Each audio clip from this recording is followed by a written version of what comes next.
ఈ కొత్తగూడెం అనేది సింగరేణి ప్రాంతం కావడంతో ఇక్కడ బొగ్గు ఉత్పత్తులు అనేవి ఎక్కువగా ఉంటాయి. ఈ కొత్తగూడెం నుంచి బొగ్గుని ఈ డొర్నకల్కి తీసుకువచ్చి దీన్ని ఈ ఖమ్మం రూట్ లో ప్రయాణించేసి ఇక్కడ ఈ మోటమరి ప్రాంతం రైల్వే స్టేషన్ నుండి కట్ చేసి ఈ విష్ణుపురం దగ్గరికి తీసుకురావాలి. ఇది జగ్గేపేట మీదుగా వెళ్తుంది. ఈ విష్ణుపురానికి దగ్గరనే దామర్ల చెర్ల అనే ఒక ప్రాంతం ఉంటుంది. అక్కడ థర్మల్ పవర్ స్టేషన్ అనేది నిర్మిస్తున్నారు.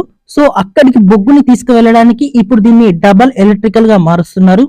ఈ కొత్తగూడెం డోర్నకల్ వచ్చేసి ఇది ఆల్రెడీ ప్రతిపాదన ఉంది, ఎందుకంటే ఇక్కడ ట్రాఫిక్ అనేది ఎక్కువగా ఉంటుంది.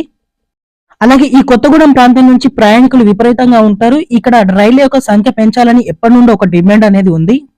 ఈ డోర్నకల్ కొత్తగూడెం మధ్యలో మనకి డబల్ లైన్ అనేది చాలా రోజుల నుంచి ఈ ప్రతిపాదన అనేది ఉంది. ఇది వచ్చేసి మనకి ఓన్లీ గూడ్స్ ట్రైన్స్ కి మాత్రమే అందుబాటులో ఉంటుంది. విష్ణుపురం మోటమరి మధ్యలో ఇది ప్యాసింజర్ ట్రైన్స్ కి కూడా అందుబాటులో ఉంటుంది. ఈ రైల్వే లైన్ యొక్క పనులను